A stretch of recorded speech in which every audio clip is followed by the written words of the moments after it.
Welcome to episode 3 of Human Performance Junkies. We are here with George Maiorano.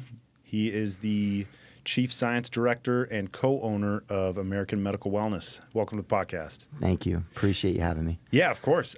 George, tell the listeners a little bit about your journey to your current position as the Chief Director and why you got involved in a longevity clinic.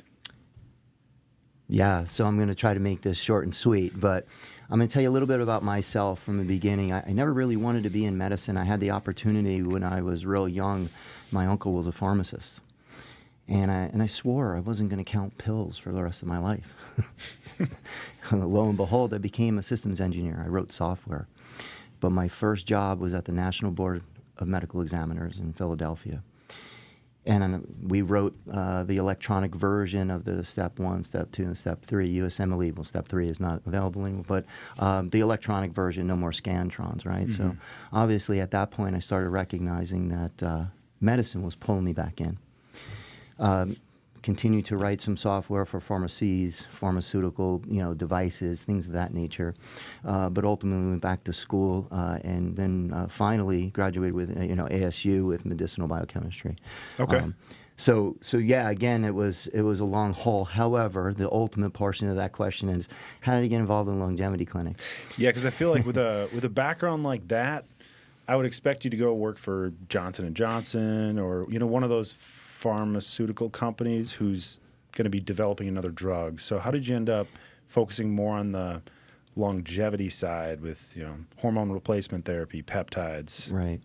So through this whole, I've been an athlete my whole life, right? And I can see that. Yeah, longevity was something that is something that's been on my mind. But ultimately, when I had an opportunity to buy into a pharmacy, compound pharmacy for that matter, and that compound pharmacy happened to be next door to my now partner, Ethan Klepich, right, who first originated the American Male Wellness Clinic. Because we were next door, we started to create a mutual business relationship and then realized that this is an avenue that we can take it to the stars because he had great business knowledge and how things run from the back end. And me, I was the science nerd, right? So I was all medical background. I said, listen, I can make any drug you need and I can apply and we can actually create the protocols to apply that to people for longevity purposes, for performance, for ED, for men and things of that nature. So this is where this marriage initiated, and of course now we're multiple locations with the clinic strong, and we still have the compounding pharmacy on the back end. I feel like it's been over the past 10 years that hormone replacement therapy and peptide therapy has finally not had a negative connotation with it. When did you see that transition happen where people are more open to receiving hormone replacement therapy or ED or whatever they need? It's been a slow roll, right? Ever since I think it was 1991 or 1992, they created this steroid act, right? Or I'm not sure of the year, but ultimately making all testosterone a class 3 controlled medication, and where all other hormones for females, and they've been treating females since they're teenagers with hormones, right? So from that point on, we saw this becoming more and more taboo. But I would say in the last 10 years, it's been a slow.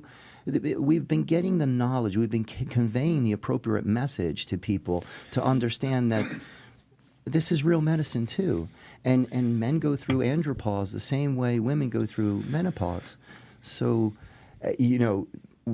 because some power that be in the ivory tower somewhere says you shouldn't do that, doesn't mean that it's not proper medicine. And of course, I think people are starting to gain more and more knowledge about their health, looking into living longer, feeling better, performing better, and just getting better quality of life. Do you see any hesitation with patients that come into your clinic when it comes to hormone replacement therapy of I heard that stuff is bad, I heard it causes prostate cancer? What is one of the bigger concerns that patients have when they come to the clinic? I think our job as a clinic and in any medicine and with medicine in general is to educate patients appropriately. And the medicine that's applied to that patient is on an individual basis, right? So there's going to be a lot of patients that have heard these negative connotations or these negative things or there are Google Docs out there that, say, oh, you can't do this, as you said, prostate cancer, where there's no real data of that. Yeah, I heard that was a study back in like the 20s and 30s, and it was a sample size of 3 individuals. Yeah. Is that accurate? I didn't read the actual study, but I've read a lot of studies along that line, and I haven't read that actual study, but I wouldn't doubt it. I wouldn't doubt it. Yeah, and I think one of the guys got cancer, so they said you have a 33% chance of developing prostate cancer if you use hormone replacement. Well, that would be good math. Yeah. I was like, okay, yeah, when the sample size is 3, obviously data is going to be skewed a little bit. Yeah, so again, there's no real hard data that, definitely not causation, right? Mm-hmm. And maybe there's some factors or correlation, which are 2 completely different things. But ultimately, it would be somebody that already has prostate cancer. Mm-hmm. Maybe this exacerbates the problem by having higher testosterone levels, but by no means is testosterone linked to causation prostate cancer. We've mentioned testosterone a few times. Do you see that as the primary reason that people are coming into your clinic today? One of the reasons. I would not say primary reason because we do a plethora of different treatments. Again, hormone optimization across the board for both male and female. Testosterone just happens to be one of the methods, but there are other hormones, peptides that can be used in the treatment of andropause and menopause or hypogonadism or whatever the actual medical reason or necessity for those types of medications would be. Why is there so much focus put on testosterone? Great question. And the reason why there's so much focus putting on testosterone in my eyes is because there was so much negative focus put on it before. And now that people are becoming educated about it, now they're starting to recognize that this is just another hormone that helps with a lot of processes in our body and diminishes with age. Also, we have to recognize that your father had more testosterone than us, or my father had more testosterone than me, or his grandfather had more testosterone than him. And what we see is this epigenetic issue that's going on based on the way society has evolved. Back then, grandma, grandpa, they were lifting hay bales and cement blocks and building houses and plowing the lower 40. And what do we do all day? We sit in a room like this and do podcasts and so what we're seeing naturally is these hormones are starting to diminish with younger and younger age individuals, which is affecting performance, health, just overall quality of life. This is why I think a lot of emphasis has been put on these hormones to understand that this will help you therapeutically with quality of life, performance, just doing what you love and loving what you do and continuing to do that for as many years as you have. So I think that's the reason why there's been a lot of focus put on it. Yeah, it definitely seems like I always hear that testosterone, as long as you have that in check, it's closest linked to vitality. Especially when you see these commercials, it's like, do you want the same vitality you had when you were in your 20s? I think that was for some like ED medication though, but anyway. We do know, what's factual is that there is a real thing, andropause. Real thing, menopause. Women have been recognizing menopause for a long time. Can you define andropause? Because I think most people know what menopause is, but what is andropause? It's the same thing, only from a male side. So as a woman gets older, they go through menopause, which we understand it diminishes, the hormones diminish, right? Estrogen, progesterone, and even testosterone. But a man goes through andropause also. His testosterone levels decline as he ages. Is that a similar duration and time of life that men have andropause? So does it start late 50s, 60s? Does it last that similar window of that women have? So ultimately, again, going back to my original statement about we've seen patients coming in younger and younger going through this lower hormonal these lower hormonal episodes at a younger age. Typically, we see it 40s and above, and it's a slow decline. So it's not something that we see with women where we understand it as, okay, the hormones start to decline, they lose their menstruation, and of course somewhere it levels off, right? And again, we do see that a little bit with men, but ultimately with men, testosterone is such a driver for performance, energy, mood, libido. I mean, it's what makes us men, okay? And with less of it, I feel like less of a man. Most men have recognized earlier on that, hey, it's just a part of life and I'm supposed to feel like this. And now they're starting to recognize that you don't have to feel like this. And I think that's one thing that we provide in the clinic is educating men that come in that, listen, testosterone's not an end-all, be-all. There's other treatments, and we would have to identify that male or that female with low hormones or low testosterone. And then, of course, use a replacement therapy such as that or exogenous source of testosterone to provide that vitality to them. But again, it is something that slowly diminishes with age, and over time you feel like less of a man, yeah. Going on the other side of the scale here, what are the primary reasons that females come into your clinic? That's a great question, too. And I have a great story for that. When Eat and I started the clinic, the original clinic was called American Male Wellness. And we had a lock on helping males, particularly males that couldn't perform the way they wanted to anymore. So they would come into the clinic and we would address their issues and help them. Lo and behold, as we were helping them, we were starting to get calls from their significant others, whether it be males or too macho to call themselves, or it was, well, you fixed my husband, boyfriend, significant other. I got to keep up. Sounds like behind closed doors. Right. I mean, and for the most part, but ultimately not just in the bedroom, but ultimately, hey, I want to go for a walk, go for a hike, go play golf, right? Go to a movie and being active, right? So, but the one thing we did see is that a lot of females were calling for those men because, a typical conversation would be, and don't quote this, but honey, I think something's wrong.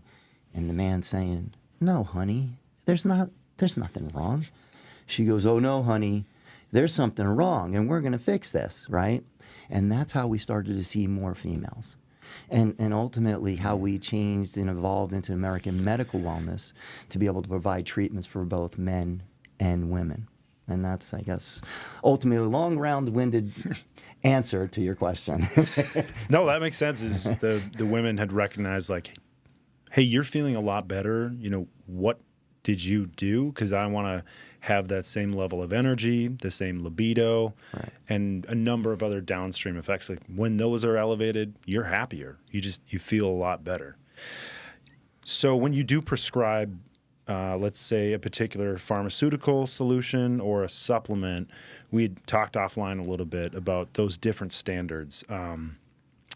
I have done my own research on NSF, but it sounds like you guys don't get too involved with that standard process, but USP seems to be the two different standards that people should be looking for. Yes. So ultimately, we have a unique conglomerate because we're not only the medicine or the medical clinic side that we apply the protocols, but we are also the pharmacy side, the medicinal side that actually creates these drugs and actually makes them.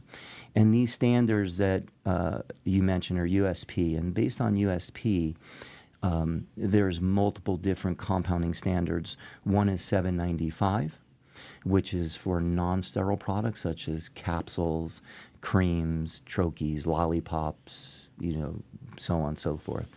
And then, of course, 797 deals with injectable products or subcutaneous products. So Our pharmacy meets all local, state, regulatory, and federal regulations. But for the most part, those are standards that are enforced both locally from the Board of Pharmacies and for the FDA and the federal government. So.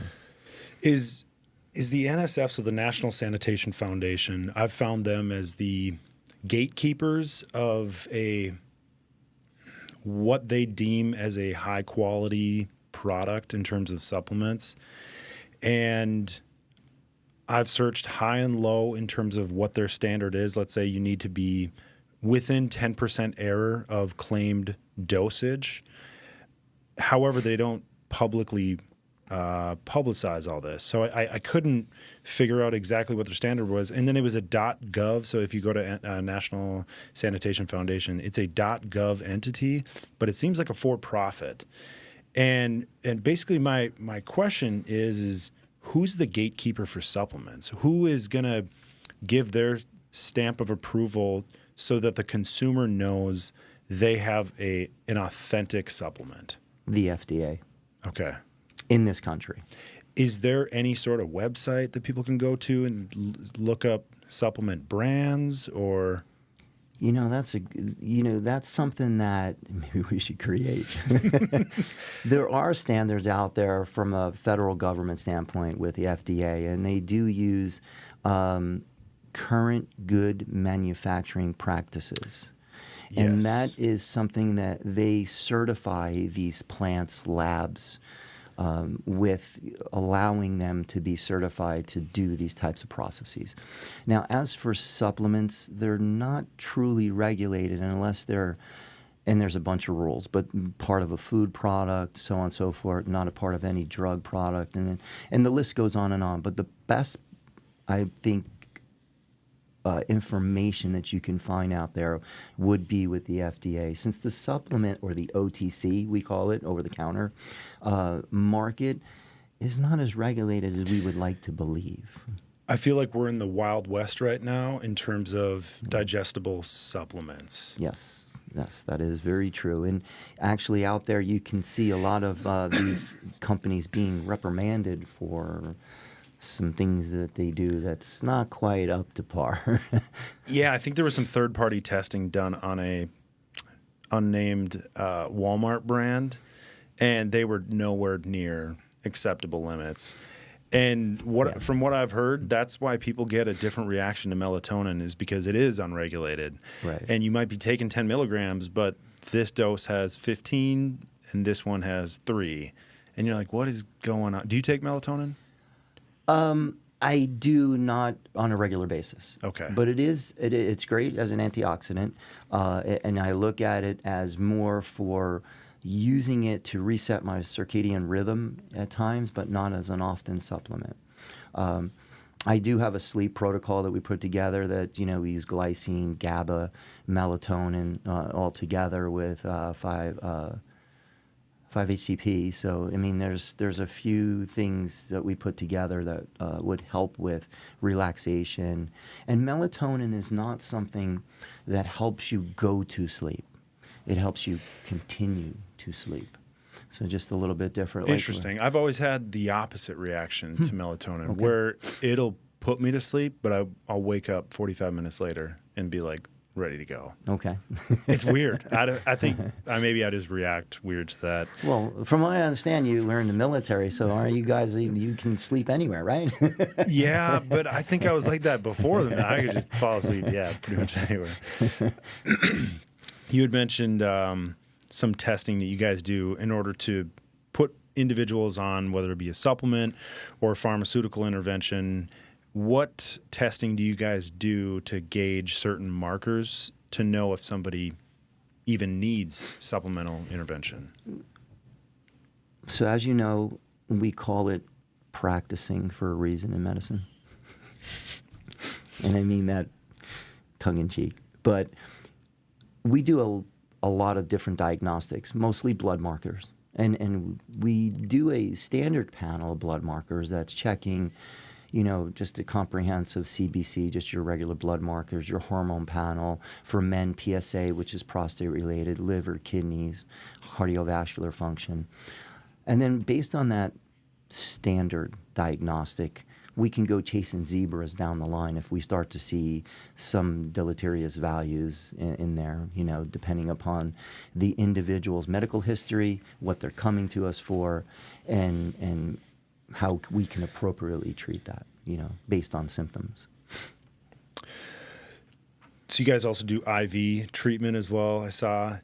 The primary reason that I see people getting IVs is typically they're hungover. Do you guys get a lot of those patients in as well? Not as much, right? Because Okay. we don't market it as the hangover clinic. Sure. Kind of thing. The one thing we can understand in medicine is that we have not figured out a better way to get medicine in the body than through an injection, and mostly from IV, right? What we do know factually is that the food that we eat is not as good as the food that we consumed 40, 50 years ago. And what I mean by that is the micronutrients. Maybe, the macronutrients are there, the protein, fats, and carbs, right? But the micronutrients are not the same. And this is all based on processing, pollution, pesticides, the soil being destroyed over time, right? Or whatever's seeped into that soil. It's over farming. Yeah. So what we see is we're not actually getting the micronutrients necessary for the best performance or the best metabolic function. So being able to do IVs, in a sense, or these vitamin IVs, is to help reestablish those micronutrient values in the body. That's one reason. The other reason, there's obviously some other treatments like ozone and methylene blue, and we also do stem cells treatments. So not all IVs are vitamin or hangover related. But again, also what we do see is most people, and we live in the desert, we're here in Las Vegas, are dehydrated. So just giving them plain old fluids is going to help their performance, right? So outside of just getting your hydration levels back up and, sodium, whatever it is, right. What other micronutrients do you recommend individuals receive when they do get an IV? Loaded question. Okay. Depends on the individual, what they're there or what they're at the clinic for. If I was to go get an IV, let's say, if standard case, somebody had a few drinks the night before and they're like, I just want to get back. I want to get rehydrated and have more energy. And quite honestly, your electrolytes would be first, right? Fluids, electrolytes, sodium, magnesium, potassium, right? Calcium. Those are your essentials. Then some B vitamins, C. That's, again, depending upon the individual, depending upon how much you enjoyed yourself the night before. But that We're would in be Vegas right yeah, now. right, right. So, but again, I think the first thing is fluids and electrolytes, right, Okay. to get that balance back. I keep hearing about this methylene blue. Yeah. What does it do? Great question, too. From my understanding, it helps increase the oxygen available to your brain, and that increases clarity. Don't quote me on that. That's the advertisements that I've seen. That's pretty good. Okay. Yeah, that's pretty good. Not bad? That's not bad at all. So we see this used, this particular, it's a dye, okay? But we see it used in blood disorders. And basically those blood disorders, our red blood cells have heme groups. Yep. And we might probably get into the weeds a little bit. Love but it. Those those heme groups, those iron, that's what bonds that ion bonds to oxygen and allows the red blood cells to carry oxygen around the body, okay? Obviously, the more oxygen we can get to our brain, to our cells, to our organs, we're going to function that much better. But how does it get there? Ultimately, we diffuse oxygen through our alveoli, which is in the lungs, okay? And it exasperates the ability to be able to absorb oxygen into the cells.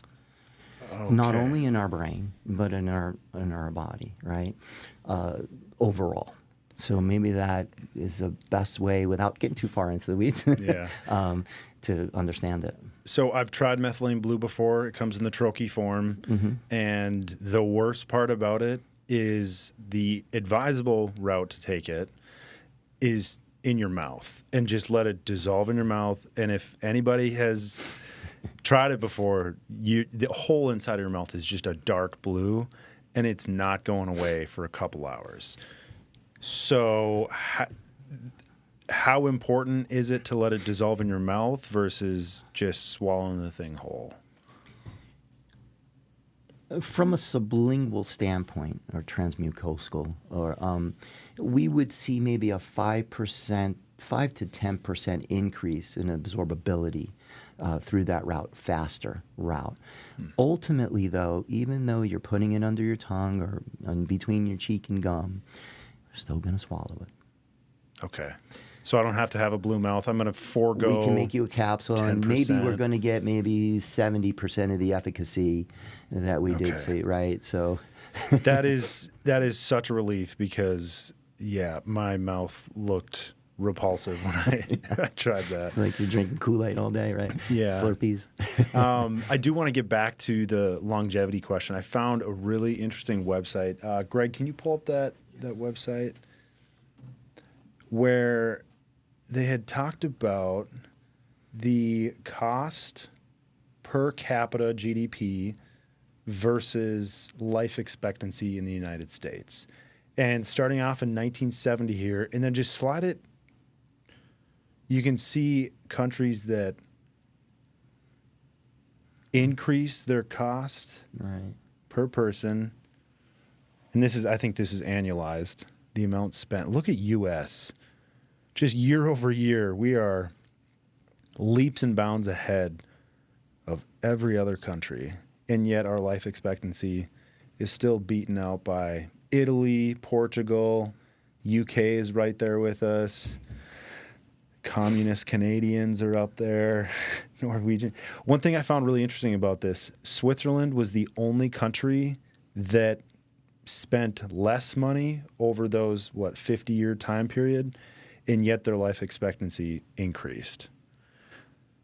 Why do you think us as the United States continue to far exceed all these other countries? In dollars spent? Let's start with that one. Yeah, so I can answer this question in so many ways and giving you my opinion. But ultimately, we as a society, overall worldwide, I would imagine most people want to live longer, right? They understand that there is more disease state out there. Just think after COVID, right? Everybody, oh my God, at any one point in time, some terrible thing's going to crawl out of a cave somewhere and wipe us all out. How can we spearhead this, right? But I think Americans, they understand that our lifestyle is subpar to other countries in a sense of how we just live on a daily basis, how much exercise we get, how sedentary we are, the food that we eat, the food that's available to us, right? If you go to any other country, and I don't know, obviously you have, right? You've traveled the world. If you taste the food in other countries, and again, this is an opinion, does it taste different than the food that's offered in the United States? And again, this goes back to the processing of foods, right? How, food product, the FDA, what they changed. This guy Ansel Keys 50 years ago that lied to us about fats and saturated fats and heart disease. I can really go on and on and on here. Tell me about him, because I've heard a number of stories. In a nutshell, this gentleman... What was his name? Ansel Keys. Ansel Keys. Yes. About 50, so maybe 6 years ago now, he developed this study that he wanted to create a graph to show that the countries that eat more saturated or overall fats have higher heart disease or risk in heart attacks. Ultimately, he doctored his data a little bit, and the FDA bought it. How did he doctor it? Well, I would imagine you're going to have to answer. But the data wasn't accurate because we do see that in today's day that even Alaskans in this country that eat a higher saturated fat diet, there is no correlate or causation from eating saturated fat and heart disease. So it sounds like Ansel Keys was more focused on showing a correlation rather than a causation. It would, yes. So it's the way a study came out, but he sold the FDA on it. And ever since then, what occurred in this country and overall was they started to remove fats from whole foods and started becoming more processed foods they had to add back something for flavor, sugars, right? High fructose corn syrup. Yes, exactly. However, 50, 60 years later, now we have more incidents of heart disease, stroke, diabetes. Why? Well, number one is the way we process food. We don't eat whole foods anymore. There's more packaged products, right? And I would say they're more food product than whole foods, which I think is one of the issues with the understanding of we're not getting the nutrients we need, or the body really doesn't know how to process these things. But the other side of the fence is, and it's not to say that all processed foods are bad, because obviously we can, see whey proteins and things like that are highly processed foods, but they're not terrible for us, right? So, but ultimately just understanding that this correlation with high-fat diets doesn't equate to you're going to die of a heart attack. So I think the United States went through the era of a lot of products being advertised as fat-free. And we definitely learned our lesson that it does not prevent a lot of those diseases, the comorbidity diseases. We've learned our lesson. Right. Nowadays, I feel like a lot more products are moving towards sugar-free. And I think that especially added sugars and monosaccharides are demonized, probably in a similar way that fats were back in the 80s. Yes. If you were going to play devil's advocate, let's say 30 years from now, what would be a reason why we would say that the sugar-free era was wrong?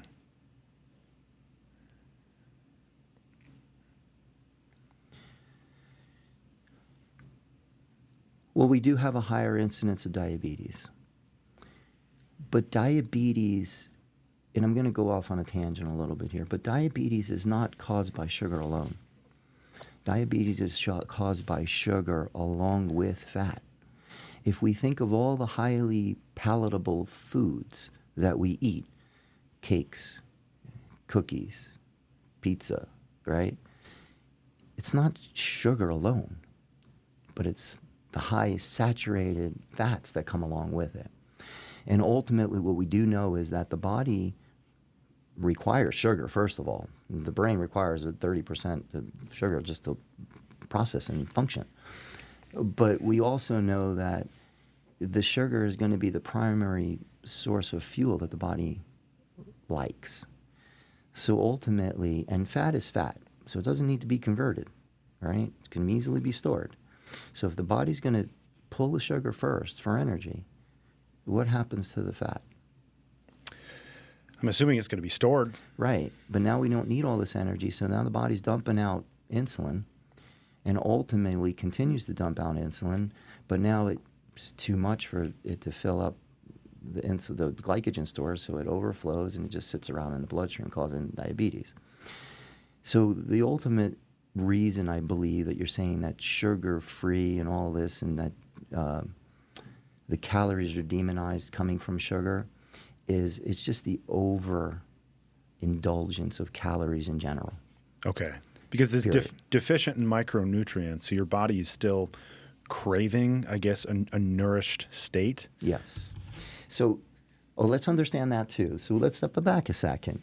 The FDA had this problem back in the 1960s and 70s. They realized that the population was going to grow exponentially, which it has. Our problem was agriculture and livestock, right? We didn't, how are we going to feed all these people? So they had to come up with a way to create higher density of caloric foods with less of them. So ultimately, instead of having that steak with a potato, we created this thing called a hamburger. Had just as many calories as that steak and vegetable and potato, but now it was this big. So, yeah, we got all those calories from one, but we ate 3. Well, sometimes 4 or 5, depending on. So you see where we're going? So now it's the overindulgence of, and thermogenesis hasn't changed, right? Calories in, calories out. And we haven't found a way to break that theory. So, I want to get back to that. Okay. So the bottom line is, I know a lot of people come back to macros and this and that, but ultimately, if you're in a surplus, you're going to store. If you're in a deficit, you're going to lose. Okay. So you are in the camp of calories in, calories out when it comes to weight loss. Yes, you cannot out-exercise a poor diet. I like that. I think there's a lot of people out there who will blame genetics and hormones, which I think do play a factor. Absolutely. However, it's hard to get away from calories in, calories out. Very true. And when people are like, well, I'm in a caloric deficit, are you counting every single calorie? Especially the ones at 11:30 when you're watching YouTube on your phone, you walk downstairs.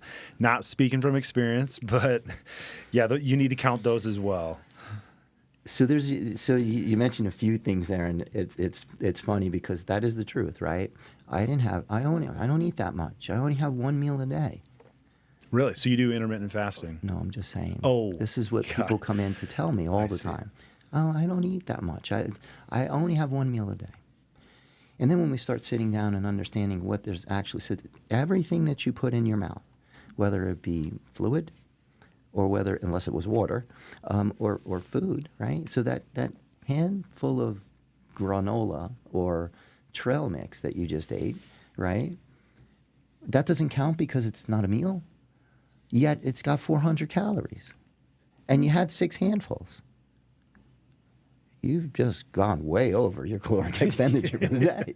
And you only had 1 meal. And you're not going to beat thermogenesis. It's not going to happen. I don't care how much you cut your carbs or you do keto or, because here's another fad about, this ketogenic diet and all this, and because carbs are the villain. The bottom line is that you overeat anything and you're going to store body fat, period, right? It's just going to we've never going to evolve out of this. We're efficient at doing this. And it goes back to, 40,000 years ago when we had to kill something to eat. We had to live through that famine period, so we had to store these calories. However, there's food, some place to go get food on every corner now. I can pull up my phone and have it delivered here in about 15 minutes. Exactly. I don't got to hunt for anything. That's right. It's coming right to my I don't have front to move. door. I don't have to burn calories to actually get the meal. Yeah. Yeah. So. Definitely a double-edged sword. Yes. It can make you pretty lazy. You've spoken a lot about the importance of whole foods. What is your diet like? Okay. I truly believe that getting the proper amount of calories on a daily basis is not as essential as having the proper amount of calories over an average period of time. And what I mean by that is, I know that my body needs a significant amount of protein to maintain my lean muscle mass, okay, and bodily functions. What do you deem as an appropriate amount? Because I hear there's a lot of studies out there, right? I hear 2x kilogram body weight in kilograms, 2.2, 1.8. Where do you fall in that camp? Listen, it's real easy math at 1 gram per pound. And really, in essence, with a lot of the studies that are out there, if you're someone who's active, works out, not obsessively, but just goes and works out, does some resistance training, because resistance training is very important even as we age for bone density, and we have correlated with having more muscle later in life equates to longer life. And that's not just from, I fell and broke my hip. There's a number of other benefits of increased lean body mass. Yes.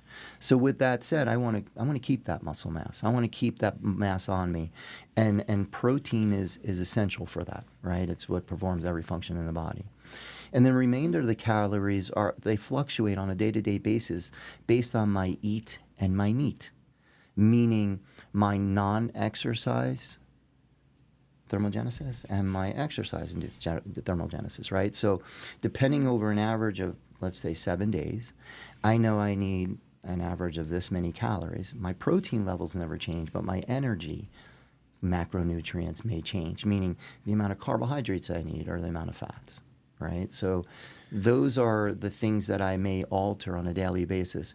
But quite honestly, to be able to get that amount of food in or that amount of protein, it's very difficult to get it into one meal, and nobody's really doing that.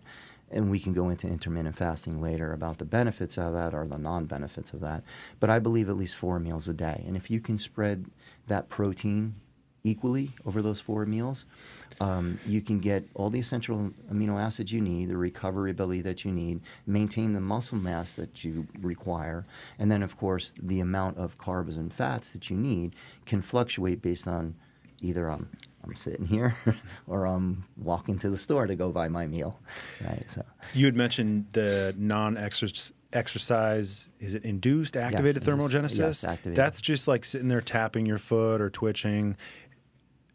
To what caloric difference do you see that NEAT can impact somebody? So if I'm tapping my foot all day sitting at the desk, am I going to see a caloric, I guess, difference of like 3 or 700 calories? Or do you know There's some studies out there that show a 10 to 15% increase. I've heard the same amount. That's so wild. Again, I've read the studies. There's studies out there. I don't, there's nothing really set in stone, but I would agree. I mean, a 10 to 15% increase by just tapping, which is going to throw off your basal metabolic rate by. Well, it's not going to throw it off, but it's definitely going to increase. It's going to help, depending on if you're in a surplus or deficit. Right, exactly. So, and that's why I mean by you can out-exercise a poor diet, right? If your nutrition is on point, the amount of activity that you require to stay consistent or at a maintenance level can be set in stone, right? And then, of course, to be able to lose weight or gain weight, depending upon what your, I guess, goal is going to be, you can fluctuate from there, right? But you have to define what that maintenance is. If I know sitting here every day, this is my normal expenditure, my NEAT is normal every day, and let's just say my NEAT includes 8,000 steps, then I know my maintenance is pretty much set. Then I can adjust my caloric deficit based on whether I want to bring my food down a little bit or I want to do a couple of cardiovascular exercises or training sessions a week, right? Which can actually help me maybe put me in a deficit of 300-400 calories alone. But man, I can cut out a tablespoon of peanut butter every day and cut out 1,400 calories a week. It's a big difference, right? Because if you think about people that believe that I just ate this donut, I'm going to go work out to burn it off. You know that donut's going to take you probably 3 miles of running. And if you're going to do that every time you eat a donut, that's going to be a whole lot of activity. But most likely what's going to happen is your systemic fatigue is going to increase to a point you won't be able to do that workload as often as you like at some point, right? Because the body's going to downregulate at some point. So, I think this next question is going to kind of put you on the spot, but this podcast, there's a number of other companies out there. Your company in particular is so focused on longevity that nowadays it's kind of become a sport. Have you heard of Brian Johnson? I have. He's that dude who like trades blood with his kid. It's almost getting to the point where it seems like it's getting out of hand, and people are comparing numbers, and I don't know. Like I said, it seems like a sport. And somebody said, "What are you trying to live longer for?" So I would propose the question to you of if somebody came into your clinic, why is longevity important?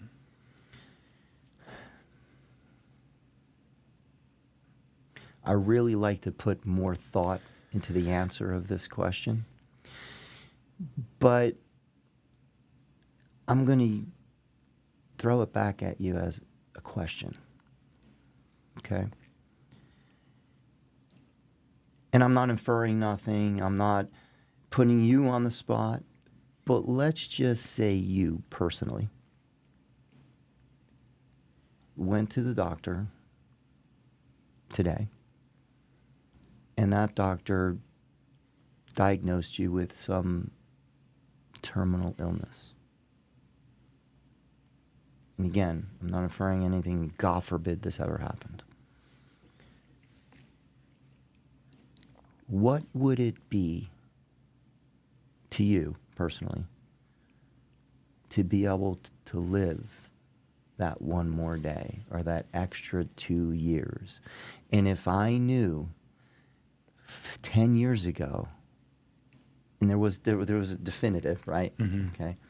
And I knew 10 years prior that I did X, Y, and Z, that I knew that that diagnosis that I just got today would have got pushed off 2 more years, would I do it? I don't know, because I know. if you are pushing off 2 years, in my opinion, then you're telling yourself that there's something else that you want to do still, and that means that you kind of have regrets that you haven't accomplished something. So if I had gotten that prognosis today, I think I'd be pretty comfortable, because I go, yeah, this is it. And I love my life. I love what I've done with my life up until this point. So if I had received that prognosis, I think it would be more focused on how my family would handle that and making sure that they understand that I lived a happy life. Agree wholeheartedly, and that's a great answer to that question. So I guess my answer to your question is, I don't know. Because everyone will be an individual, and there are going to be many people out there, not as yourself, but I do agree with you 100%. I've accomplished everything I want in life, and there's not much more. I mean, listen, if I'm here for a reason, I'm going to stay here for a reason, and when my reason's done, I get it. But there are people out there that may look at this like, I didn't really do all the things I wanted to at this point, and what would I give for 1 more day, 2 more hours, 3 more weeks, you know? And again, we don't have a crystal ball, right? But I think that's where this logic comes in. It's like, if I start now, maybe when that prognosis comes, I can push it off some time to give myself time to do the things that I really want to do. Yeah, and I think that that's the best argument against the longevity and like health enthusiast community, is that you had mentioned, I wish I had that 2 more hours with the guys, or, you know, go out to drinks with the girls. And a lot of people, they have that trade-off that goes on in their mind of, you know what, I am going to go out for drinks with my friends tonight because, you know, I don't know what tomorrow looks like. Absolutely. So I'm gonna enjoy today. And I think it's a really good argument, you know. Whereas sometimes I'm like in bed by 8:30, up at 5, ice bath, and people are like, what are you doing? You know, go out and have fun. And there are times, but I think in order for me personally living that healthy lifestyle, it's like a once a month thing instead of your life becomes miserable if you're drinking 3-4 times a week. I don't know. Well, it depends on how much fun you're having, right? I don't know. Yeah. I don't drink 3-4 times a week, but yeah, I would agree with you. I would imagine at some point this gets old, right? I mean, some people are really good at it too, like high functioning. Right. Yeah, and then you bring in other pharmaceuticals, and I'm sure that they can keep up, but I would have to assume that there's a ticking clock on how long you can maintain that. Well, let's answer that, right? So how long can you drive your car with the foot pedal to the metal? It's a really good analogy. I like that. I mean, yeah, you could do it, but you're going to run out of gas a lot faster. But I feel like some people's 3 to 4 times per week, they're not even hitting the gas pedal. That's just normal. that is their 55 miles an hour. Maybe. So Since I've said it's an individual question, right? yeah, if you're Irish like me, you can handle that. Yeah. I think that I would like to answer this like in a more, I guess, philosophical way. Would that be the right word? I don't know. Sure. There are too many people that live either in the past or in the future, and not enough of us recognize the present. So yeah, I mean, here's the deal. I'm going to make the life that I have, the quality of life that I have, and whatever I need to do, whether it's go to the gym, do an ice bath, take all these supplements, eat right so I can feel great. So right now, I feel like $1,000,000. That's my answer, right? That is such a good point, because this came up because Marissa Bromell, she works with me at Human Performance Junkies. We had a discussion about this exact topic, and what I told her was that it depends on your perception of these longevity activities. For me personally, I enjoy the ice bath. I enjoy eating healthy.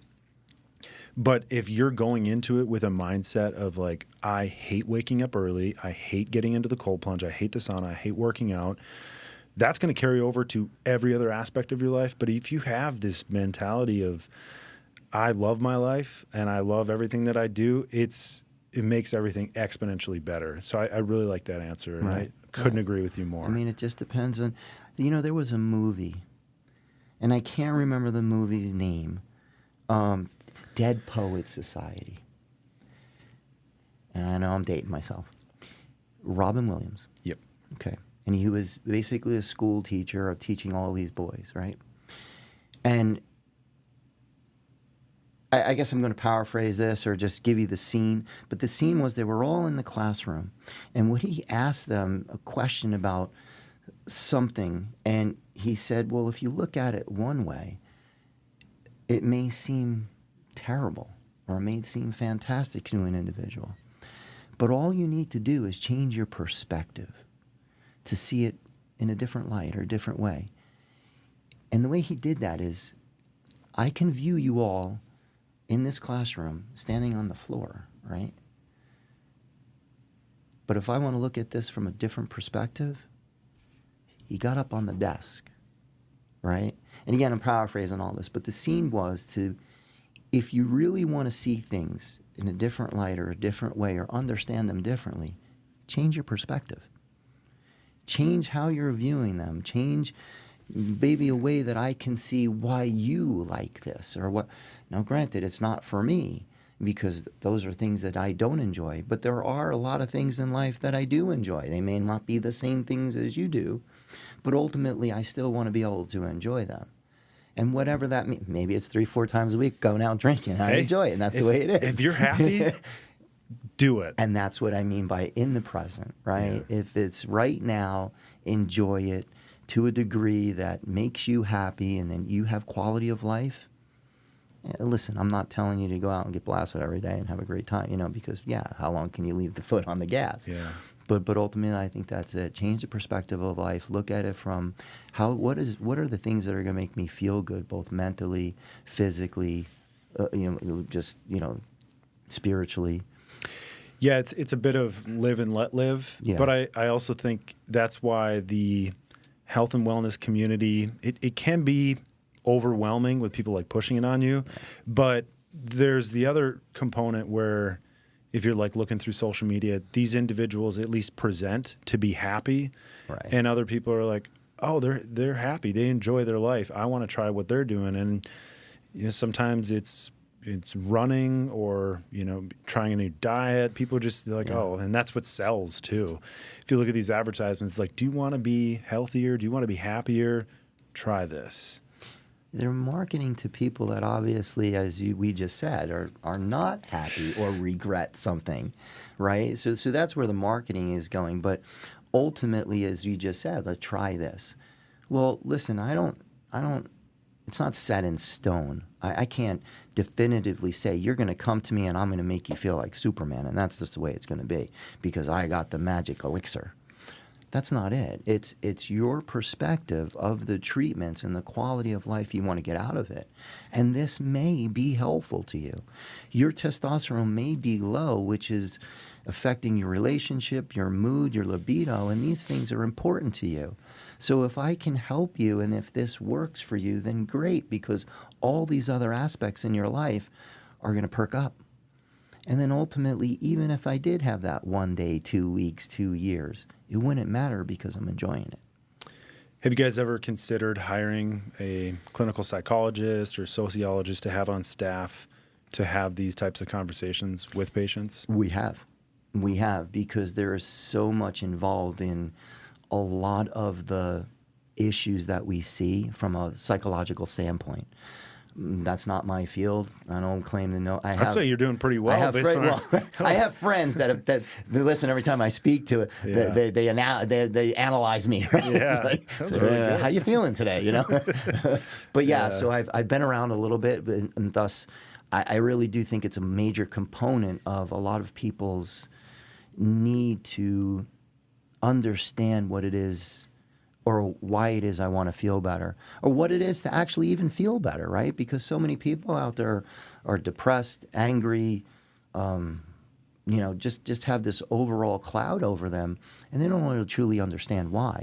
Is it physical? Is it mental? Some kind of emotional state? But I think that definitely something Ethan and I have discussed. Yeah, that why is so important. I used to be a personal trainer when I was in college. Got my certification through NEDA. I don't know if you've heard of that. Yes. It's basically just checking a box. Yes. Like, if you know how, not the highest standard, but it was what my gym required. Like, hey, go you get your certification. Right. There was a few clients that I felt they didn't have the perspective that you and I have been talking about. Right. And I remember on a number of occasions, I'd just pull the clients, mid-workout. I'd be like, hey, let's just go have a seat in the office, and eventually we would sit down and I'd be like, why are you here? And I wasn't welcoming by any means. I'm putting them on the spot and be like, well, I want to lose weight, Eventually we would get around to the point of, well, my dad just had a heart attack and he almost died last year, and my brother is well on his way, and this is genetic. And eventually it'd get to the point where it's very emotional for a number of different clients. Right. And I would get to that point where I'm like, look, don't waste my time. Don't waste your money if you don't want to be here. Yes. And sometimes that would shift that perspective. And then other times it would last like a couple weeks and die off. But that perspective is so important. Yes, yes. Because you truly have to understand what is important to you, right? I mean, I guess drinking 3-4 times a week, maybe that's important to you. I think the happiness and camaraderie is what people are valuing over those latter years in life. Yes, that's one aspect of it. But if somebody truly told me that getting old is not a thing, I know now it is, but getting old is not a thing. I just hit 30, so I know exactly what you're talking about. God bless you, right? I wish I was 30 again. But there's the perspective, right? The fact of the matter is, even though I'm not 30, there's no reason why I shouldn't feel like I'm 30, both mentally and physically, right? And if there's something out there, and I can do here. Let me give you something that I've learned over my many years. Most people don't lack will or desire. They lack knowledge. And that is the key aspect of Ethan and I's perspective on the clinic and pharmacy. We want to educate and convey the appropriate message to individuals that are lacking that perspective of understanding what it is they're trying to accomplish. As you just laid it out for your client and said, why are you really here, right? It's the knowledge that, my dad just had a heart attack. I don't know what to do. I have no knowledge. It's not the will. I want to be healthy. It's not the desire. I want to be healthy. It's how do I be healthy? Can you teach me? And I think that's one of the key aspects of how our clinic operates, right? because everyone's going to be different. They're all treated like individuals. So, but I think we're missing that in medicine today from a managed healthcare perspective, right? So. Yeah. Well, I definitely think that you and Eaton you've convinced me to come into the clinic now too. So if individuals do want to get a hold of American Medical Wellness, how do they do that? Yeah, sure. So we're located. We have 2 locations. The second one is in Henderson. It's opening up. I'm really hoping the beginning of March, right? And that's on St. Rose Boulevard. Mm-hmm. That's southeast Las Vegas. Southeast Las Vegas, yes. And we also have one in Summerlin that's on North Buffalo. You could reach us at AmericanMedicalWellness.com. We have a website up there. You can also reach us with our phone number, 702-347-7000. We're on all the social media platforms. Hopefully you'll be able to see this on your platform, this podcast. But yeah, I mean, of course, the pharmacy is a separate entity.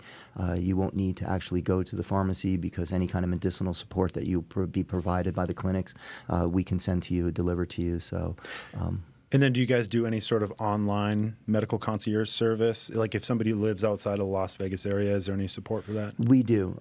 So ultimately, the way laws have changed, we are licensed in, I believe, 18 states now to be able to do that concierge-type medicine. But for certain things, you'd have to do a face-to-face visit at least once per year. Okay. But ultimately, the telemedicine platform still exists. The FDA's cracked down on it a little bit more. But for normal everyday things that are necessary, kind of got a cold or, typical issues that we can kind of come in to see us for, that's not a problem. But I believe it's... I could list the states, but about 18 states we do it in. So awesome. Well, thank you so much for taking the time, George. I really appreciate it. Fantastic. Thank you. Thanks. I enjoyed this. I enjoyed it.